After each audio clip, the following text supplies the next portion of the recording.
Hi hello ಎಲ್ಲರೂ ಹೇಗಿದ್ದೀರಾ? ಎಲ್ಲರೂ ಚೆನ್ನಾಗಿದ್ದೀರಾ ಅನ್ಕೊತೀನಿ.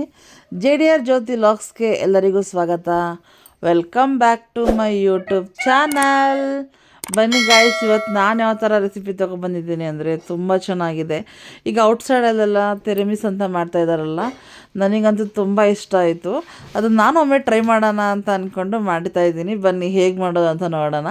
ಮೊದಲಿಗೆ ಬ್ರೆಡ್ಡು, ಸಕ್ಕರೆ ಮತ್ತು ಕಾಫಿ ಪೌಡರು, ಜೇನುತುಪ್ಪ, ಹಾಲು, ಮೊಸರು, ಪನ್ನೀರು ಇಷ್ಟು ಬೇಕಾಗುತ್ತೆ. ಇಷ್ಟರಲ್ಲಿ ಇವಾಗ ಫಸ್ಟಿಗೆ ಜಾರ್ ತೊಗೊಂಡಿದ್ದೀನಿ. ಜಾರ್ಗೆ ನಾನು ಸ್ವಲ್ಪ ಹಾಲು ಹಾಕ್ಕೊತಾ ಇದ್ದೀನಿ. ಹಾಲು ಸ್ವಲ್ಪ ಹಾಕ್ಕೊಂಡಿದ್ದೀನಿ. ಹಾಲು ಮತ್ತು ಸ್ವಲ್ಪ ಮೊಸರು ಹಾಕ್ಕೊತಾ ಇದ್ದೀನಿ. ಇದಾದಮೇಲೆ ನೆಕ್ಸ್ಟು ಪನ್ನೀರನ್ನ ಸಣ್ಣ ಸಣ್ಣ ಕಟ್ ಮಾಡಿ ಹಾಕ್ಕೊಂಡಿದ್ದೀನಿ. ಕ್ಯೂಬ್ಸ್ ಥರ ಕಟ್ ಮಾಡಿ ಹಾಕ್ಕೊತಾ ಇದ್ದೀನಿ. ಜಾರ್ಗೆ ಹಾಕ್ಕೊತಾ ಇದ್ದೀನಿ. ಮತ್ತು ಜೇನುತುಪ್ಪ ಹಾಕ್ಕೊತಾ ಇದ್ದೀನಿ. ಜೇನುತುಪ್ಪ ಹಾಕೋ ವೀಡಿಯೋ ಮಿಸ್ ಆಗಿಬಿಟ್ಟಿದೆ, ಕ್ಷಮಿಸಿ. ಜೇನುತುಪ್ಪ ಹಾಕ್ಕೊಂಡು ನೀಟಾಗಿ ಚೆನ್ನಾಗಿ ಗ್ರೈಂಡ್ ಮಾಡ್ಕೊತಾ ಇದ್ದೀನಿ. ನೀಟಾಗಿ ನೈಸಾಗಿ ಪೇಸ್ಟ್ ಮಾಡ್ಕೋಬೇಕು. ನೋಡಿ, ಈ ಥರ ಗಟ್ಟಿ ಸ್ವಲ್ಪ ಆದರೆ ಚೆನ್ನಾಗಿರುತ್ತೆ. ಪೇಸ್ಟ್ ಥರ ಹಾಕಬೇಕು, ತುಂಬ ಚೆನ್ನಾಗಿರುತ್ತೆ ಟೇಸ್ಟು. ಇದಾದಮೇಲೆ ನೆಕ್ಸ್ಟು ಒಂದು ಬಟ್ಲಿಗೆ ಬಿಸಿನೀರು ಹಾಕ್ಕೊತಾ ಇದ್ದೀನಿ. ಬಿಸಿನೀರಿಗೆ ಕಾಫಿ ಪೌಡ್ರ್ ಹಾಕ್ಕೊತಾ ಇದ್ದೀನಿ. ಕಾಫಿ ಪೌಡ್ರು 1 ಸ್ಪೂನ್ ಹಾಕ್ಕೊತಾ ಇದ್ದೀನಿ. ನಿಮ್ಗೆ ಯಾವ ಕಾಫಿ ಪೌಡ್ರ್ ಹಾಕ್ಕೋಬೋದು, ಯಾವ್ದಾದ್ರು ಹಾಕ್ಕೋಬೋದು, ಯಾವ ಕಂಪ್ನಿ ಆದರೂ ಪರವಾಗಿಲ್ಲ. ಕಾಫಿ ಪೌಡ್ರ್ ಹಾಕ್ಕೊತಾ ಇದ್ದೀನಿ. ಕಾಫಿ ಪೌಡ್ರ್ ಹಾಕೊಂಡು ಸ್ವಲ್ಪ ನೀಟಾಗಿ ಕಲಿಸ್ಕೊತಾ ಇದ್ದೀನಿ. ಮಿಕ್ಸ್ ಮಾಡಿಕೊಂಡು ಸ್ವಲ್ಪ ಶುಗರ್ ಹಾಕ್ಕೊತಾ ಇದ್ದೀನಿ. ಶುಗರ್ ಯಾಕೆ ಹಾಕ್ಕೊತಾ ಇದ್ದೀನಿ ಅಂದರೆ ಸ್ವಲ್ಪ ಕಾಫಿ ಪುಡಿ ಕಹಿ ಇರುತ್ತಲ್ಲ, ಅದಕ್ಕೋಸ್ಕರ ಸ್ವಲ್ಪ ಶುಗರ್ ಹಾಕ್ಕೊಂಡು ಶುಗರ್ನ ನೀಟಾಗಿ ಕರಗಿಸ್ಕೊಬೇಕು. ಈ ಸಕ್ಕರೆ ಎಲ್ಲ ನೀಟಾಗಿ ಕರಗಬೇಕು. ಕರಗಲಿಲ್ಲ ಅಂದರೆ ಸ್ವಲ್ಪ ಚೆನ್ನಾಗಿರಲ್ಲ, ಅದು ಬ್ರೆಡ್ಗೆಲ್ಲ ಅಂಟ್ಕೊಂಡಿರುತ್ತೆ. ಅದಕ್ಕೋಸ್ಕರ ಸಕ್ಕರೆನ ಕರಗಿಸ್ಕೊಂಡಿದ್ದೀನಿ. ಕರಗಿಸಾದ್ಮೇಲೆ ಈ ಥರ 2 ಕಂಟೈನರ್ ಬಾಕ್ಸ್ ತೊಗೊಂಡಿದ್ದೀನಿ. ನೀವು ಮಾಮೂಲಿ ಮನೇಲಿರೋ ಬಾಕ್ಸಲ್ಲೂ ಮಾಡ್ಬೋದು. ಸ್ಟೀಲ್ ಬಾಕ್ಸು ಯಾವುದೇ ಬಾಕ್ಸಲ್ಲಾದರೂ ಮಾಡ್ಕೋಬೋದು. ಬಾಕ್ಸು ಬೌಲ್ ಯಾವುದ್ರಲ್ಲಾದ್ರೂ ಮಾಡ್ಕೋಬೋದು. ನಾನು ಈ ಥರ ಕಂಟೈನರ್ ಬಾಕ್ಸ್ ತೊಗೊಂಡಿದ್ದೀನಿ. ನೀಟಾಗಿ ಚೆನ್ನಾಗಿ ಸೆಟ್ಟಾಗಿ ಚೆನ್ನಾಗಿ ಕಾಣುತ್ತೆ ಅಂತ. ನೋಡಿ, ಈ ಥರ ಬ್ರೆಡ್ನ ಕಾಫಿ ಪೌಡ್ರ್ ನೀರಲ್ಲಿ ಹಚ್ಕೊತಾ ಇದ್ದೀನಿ. ನೀಟಾಗಿ ಡಿಪ್ ಮಾಡ್ಕೊತಾ ಇದ್ದೀನಿ. ಡಿಕಾಷನಲ್ಲಿ ನೀಟಾಗಿ ಡಿಪ್ ಮಾಡಿಕೊಂಡು ಬಾಕ್ಸ್ ಒಳಗಡೆ ಹಾಕ್ಕೊತಾ ಇದ್ದೀನಿ. ನೀವು ಬ್ರೆಡ್ನ ಸೈಡಲ್ಲಿ ಕಟ್ ಮಾಡಿಬಿಟ್ಟು ಹಾಕ್ಕೋಬೋದು. ನಾನು ಡೈರೆಕ್ಟ್ ಹಂಗೆ ಹಾಕ್ಕೊಂಡಿದ್ದೀನಿ, ಕಟ್ ಮಾಡೋದೇನು ಬೇಡ ಅನ್ನಿಸ್ತು. ಈ ಥರ ಡಿಪ್ ಮಾಡಿ ಹಾಕ್ಕೊಂಡಾದ್ಮೇಲೆ ಒಂದು ಲೇಯರು ನಾವು ಆಲ್ರೆಡಿ ರುಬ್ಕೊಂಡಿದ್ವಲ್ಲ ಕ್ರೀಮು, ಅದನ್ನು ಹಾಕ್ಕೊತಾ ಇದ್ದೀನಿ. ಎರಡು ಬಾಕ್ಸ್ಗೂ ಒಂದೊಂದು ಲೇಯರ್ ಹಾಕ್ಕೊತಾ ಇದ್ದೀನಿ ನೀಟಾಗಿ. ಅದು ಬ್ರೆಡ್ ಕ್ಲೋಸ್ ಆಗೋ ಅಷ್ಟು ಹಾಕೋಬೇಕು. ಇದಾದಮೇಲೆ ಮತ್ತೆ ರಿಪೀಟು ಮತ್ತು ಇನ್ನೊಂದು ಬ್ರೆಡ್ನ ಕಾಫಿ ಪೌಡ್ರು ಅಂದರೆ ಡಿಕಷನಲ್ಲಿ ನೀಟಾಗಿ ಹಚ್ಕೊಂಡು ಡಿಪ್ ಮಾಡಿಕೊಂಡು ಮತ್ತೆ ಒಂದು ಲೇಯರ್ ಹಾಕ್ಕೊತಾ ಇದ್ದೀನಿ. ಔಟ್ಸೈಡಲ್ಲೆಲ್ಲ ಒಂದೊಂದು ಲೇಯರಲ್ಲೇ ಕೊಡ್ತಾರೆ. ನನಗೆ ತುಂಬ ಟೇಸ್ಟ್ ಚೆನ್ನಾಗಿರುತ್ತೆ ಅಂತ ಅನ್ನಿಸ್ತು. ಅದಕ್ಕೋಸ್ಕರ ನಾನು 2 ಲೇಯರ್ ಹಾಕ್ಕೊತಾ ಇದ್ದೀನಿ.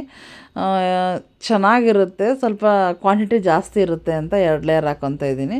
ಈಗ 2 ಲೇಯರ್ ಆಯಿತು. 2 ಲೇಯರ್ ಆದಮೇಲೆ ಮೇಲ್ಗಡೆ ಸೇಮ್ ಅದೇ ರೀತಿಯೇ ರಿಪೀಟ್ ಹಾಕ್ಕೋಬೇಕು. ರಿಪೀಟ್ ಎರಡನ್ನೂ ಹಾಕ್ಕೊಂಡು ನೀಟಾಗಿ ಅದು ಫುಲ್ ಕ್ಲೋಸ್ ಆಗೋ ಥರ ಹಾಕಬೇಕು. ನೋಡಿ, ನೀವು ನೋಡ್ತಾ ಇದ್ರೇ ಗೊತ್ತಾಗ್ತಾ ಇದೆ ಅಲ್ವಾ. ಈಗ ಎರಡನ್ನೂ ಕ್ಲೋಸ್ ಆಗೋ ಥರ, ಬ್ರೆಡ್ ಕ್ಲೋಸ್ ಆಗೋ ಥರ ತುಂಬ ಹಾಕಬೇಕು.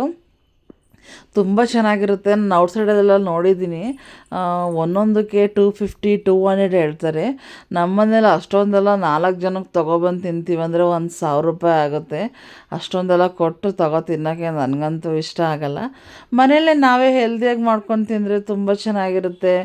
ಔಟ್ಸೈಡಲ್ಲೆಲ್ಲ ತೊಗೊಳೋದ್ಕಿಂತ ನಾವೇ ಆರಾಮಾಗಿ ಪನ್ನೀರೆಲ್ಲ ತೊಗೊಬಂದು ಮನೆಯಲ್ಲೇ ಮಾಡ್ಕೊಬೋದು. ಆಲ್ಮೋಸ್ಟ್ ಪನ್ನೀರು, ಹಾಲು, ಮೊಸರು, ಹನಿ ಎಲ್ಲರ ಮನೇಲಿ ಇದ್ದೇ ಇರುತ್ತಲ್ವ, ಕಾಫಿ ಪುಡಿ ಎಲ್ಲ. ಹಂಗಾಗಿ ನಾವು ಮನೆಯಲ್ಲೇ ಮಾಡ್ಕೊಬೋದು.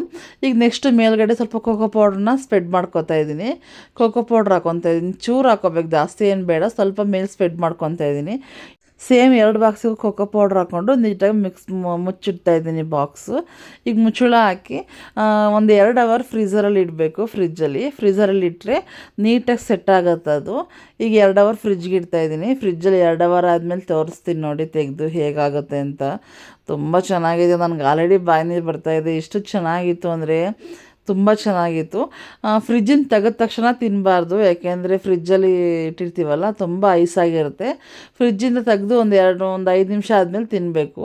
ನೋಡಿ, ತೆಗೆದ್ಮೇಲೆ ಸ್ವಲ್ಪ ವಾಟ್ರೆಲ್ಲ ಪ್ಲೇಟಲ್ಲಿ ಆಗಿದೆಯಲ್ಲ, ನೋಡಿ ಗೊತ್ತಾಗ್ತಾ ಇದೆ. ಈಗ ಒಂದು 5 ನಿಮಿಷ ಆಗಿದೆ. ತೆಗೆದು ಟೇಸ್ಟ್ ಮಾಡೋಣ ಬನ್ನಿ. ತುಂಬ ಅಂದರೆ ತುಂಬ ಚೆನ್ನಾಗಿದೆ. ಹೊರಗಡೆ ನಾವು ಅಷ್ಟೊಂದು ದುಡ್ಡು ಕೊಟ್ಟು ತಿನ್ನೋ ಬದಲು ಅಲ್ಲಿ ಮಾತ್ರ ಒಂದೊಂದೇ ಲೇಯರ್ ಹಾಕಿರ್ತಾರೆ ಹೊರಗಡೆ. ನಮ್ಮ ಥರ ನಾವು ಕ್ವಾಂಟಿಟಿ ಜಾಸ್ತಿ ಹಾಕ್ಕೊತೀವಲ್ಲ, ಆ ಥರ ಎಲ್ಲ ಹಾಕಲ್ಲ ಅವರು. ತುಂಬ ಚೆನ್ನಾಗಿತ್ತು. ಔಟ್ಸೈಡಲ್ಲಿ ಹೋಗಿ ನೀವು ಅಷ್ಟೊಂದು ದುಡ್ಡು ಕೊಟ್ಟು ತಿನ್ನೋ ಬದಲು ಮನೆಯಲ್ಲೇ ಪನ್ನೀರು, ಹಾಲು, ಮೊಸರು, ಜೇನುತುಪ್ಪ ಇದ್ದರೆ ಸಾಕು, ಮಾಡ್ಕೊಬೋದು ಮನೆಯಲ್ಲೇ. ತುಂಬ ಅಂದರೆ ತುಂಬ ಚೆನ್ನಾಗಿತ್ತು. ನಮ್ಮನೇಲಂತೂ ಎಲ್ಲರೂ ಇಷ್ಟಪಟ್ಟು ತುಂಬ ಚೆನ್ನಾಗಿದೆ ಅಂತ ತಿಂದರು.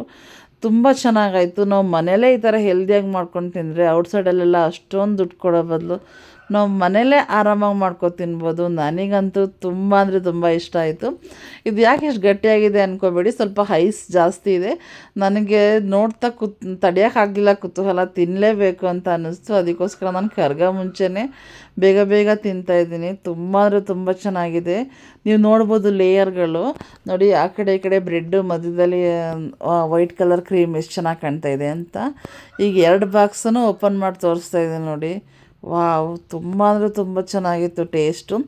ಈಗ ಟ್ರೆಂಡಿಂಗಲ್ಲಿ ನಡೀತಿರೋ ತಿರಮಿಸ್ ಕೇಕ್ ಮನೇಲೇ ಮಾಡೋದು ಹೇಗೆ ಅಂತ ನೋಡಿದ್ರಲ್ಲ, ನಿಮಗೂ ಇಷ್ಟ ಆಯಿತು ಅಂತ ಅಂದ್ಕೊತೀನಿ. ಇಷ್ಟ ಆಗಿದ್ದರೆ ಲೈಕ್ ಮಾಡಿ, ಶೇರ್ ಮಾಡಿ, ನಮ್ಮ ಚಾನಲ್ನ ಸಬ್ಸ್ಕ್ರೈಬ್ ಮಾಡ್ಕೊಳ್ಳಿ ಅಂತ ಹೇಳ್ತಾ ನೀವು ಒಮ್ಮೆ ಟ್ರೈ ಮಾಡಿ. ಬಾಯ್.